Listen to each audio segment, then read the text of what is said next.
민수기 6장 22절에서 27절 말씀 교독합니다. 아멘. 오늘 말씀은 아론과 그의 아들들이 이스라엘 자손에게 축복할 내용을 말씀하고 있습니다. 아론과 그의 아들들은 대제사장과 제사장이라 그렇게 말을 합니다.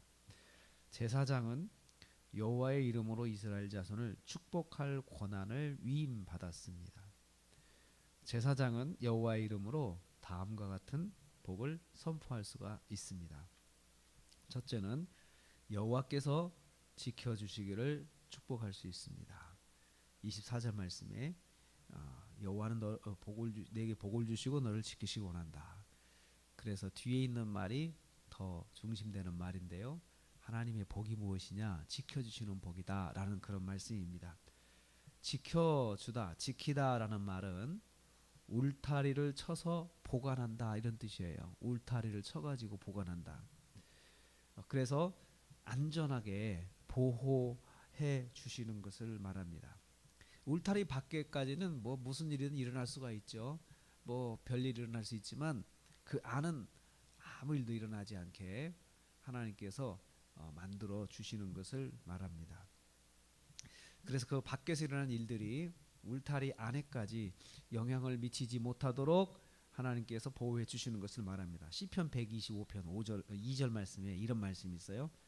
산들이 예루살렘을 두름과 같이 여호와께서 그의 백성을 지금부터 영원까지 두루시리로다. 그 말이 이 구체적인 설명입니다.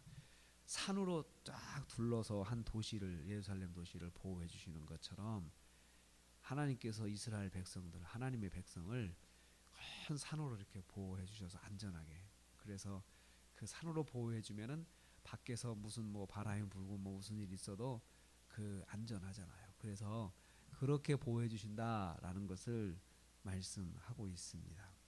그게 바로 지켜준다라는 말입니다. 하나님의 백성에게는 여호와께서 지켜주시는 복이 있습니다. 그 복이 저와 여러분에게 있기를 축복합니다. 두 번째는 여호와께서 은혜 베푸시기를 축복할 수 있습니다. 5절 말씀입니다. 은혜를 베풀다라는 말은 자비를 베풀다, 긍휼히 여기다, 불쌍히 여기다 이런 뜻입니다. 불쌍히 여긴다고 하는 것이 무엇입니까? 사람을 볼 때 그 사람을 일단 봐주고 싶은 마음이 생기는 거예요. 그게 불쌍히 여기는 거잖아요. 이것은 자격이 없지만, 자격이 부족해도 봐주시는 것을 말해요. 그 사람이 마땅히 행할 바를 행해야 되는데 다 못했어요. 그래도 그 사람을 봐주는 거예요. 그래서 받아주시는 거죠.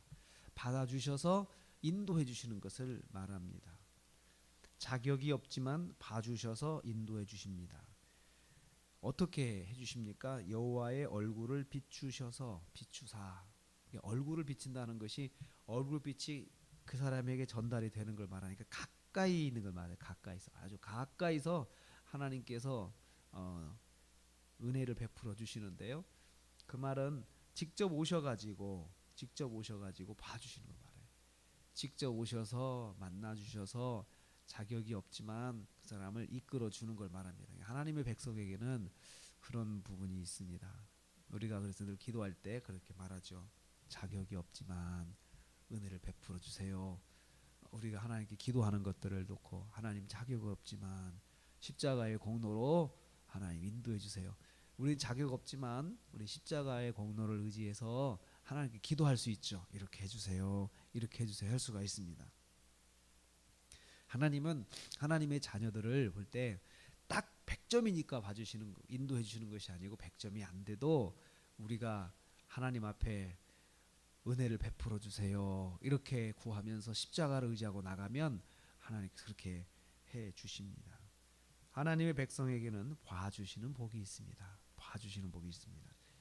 세 번째는 여호와께서 평강 주시기를 축복할 수 있습니다. 26절 말씀에 평강을 주다라는 말은 평강을 선물하다, 제공하다 이런 뜻입니다.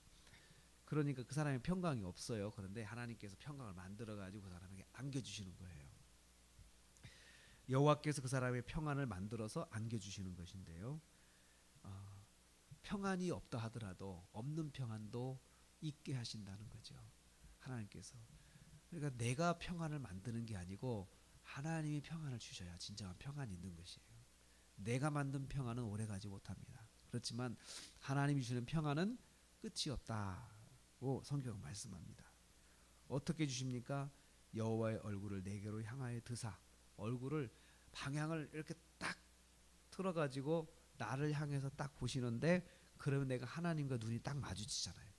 그러면 우리가 하나님을 직접 만나는 거예요. 하나님께서 만나 주셔서, 여기서 주체가 여호와께서 얼굴을 향하여 드사, 하나님께서 직접 먼저 얼굴을 내게 비추셔서, 내가 그냥 낙심하고 힘들어서 고통 당할 때 얼굴을 나한테 이렇게 찾아오셔서 내 얼굴을 직접 대면하시면서 하나님께서 직접 인도해 주신다는 거죠. 어려움 가운데 있을 때 직접 만나서 인도해 준다는 거죠. 어려움 가운데 있으면 만나는 게 참 복이 되잖아요. 참 위로가 되잖아요. 찾아가잖아요. 그래서 어려움 가운데서 찾아가는 것, 신방, 이것은 그 자체가 큰 위로가 되기 때문에 그렇습니다. 하나님께서 직접 신방해 주셔가지고 얼굴을 가까이서 보여주시면서 인도해 주신다는 것입니다. 어제 그 한 목사님, 교회 개척을 준비하는 목사님께 전화를 드렸어요. 어떻게 하시냐고 그랬더니 개척을 했는데 굉장히 큰 일을 만났어요. 그 이분이 경험이 없다 보니까 인테리어하는 공사하는 분에 막 휘둘린 거예요. 막 그분이 뭐 이거 해주겠다 해놓고 가보면 자기 마음대로 다른 거 해놓고, 페인트칠도 이렇게 하겠다 해놓고는 가보면 다른 색깔로 하고. 그래서 제가 가만히 보니까 이분이 자기가 갖고 있는 물건을 재고 처리하는 것 같아요. 말을 막 이렇게 해놓고, 그리고 값도 사람도 두 사람 썼다 했는데 가면 한 사람 써놓고 두 사람 분 신청하고, 밥도 막 2만 원 먹었다 근데 가면 짜장면 먹었고, 그러니까 막 그렇게 막 재고 이렇게 견적을 내는데, 이분이 그냥 그 사람을 믿고 막 이렇게 했는데, 해놓은 거 보면은 뭐 말도 안 되는 거, 뭐 문도 뭐 막 비싼 거 갖다가 놓고 막 그렇게 해서, 이분이 막 너무너무 속상해가지고 막 울고 싶다는 거예요. 참 목사라 어떻게 이 사람은 할 수도 없고, 이 사람은 그 공사하는 사람은 이런 경험이 있는 거예요. 이런 막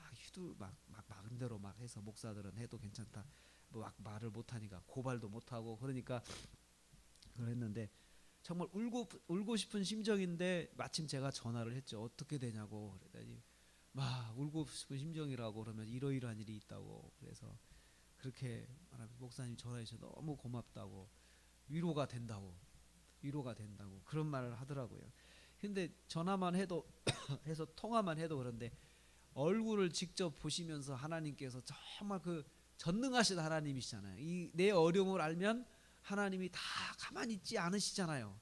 우리가 그렇잖아요. 정말 사랑하는 사람이 어려운 일을 당했다 가만히 있을 수가 없잖아요. 내가 뭐라도 해주고 싶은 마음인데 하나님께서 그렇게 하신다는 거예요. 내 얼굴을 내게로 향해 비추사 직접 오셔서 하나님께서 평강을 주시기를, 뭐든지 어려움을 이기려면 먼저 마음에 평안이 있어야 할 수가 있어요. 평안이 있어야 할 수가 있는데, 그 평안으로 주실 때는 빌립보서 말씀을 보면 하나님의 인도하심의 제일 1차 표시가 마음의 평안이에요.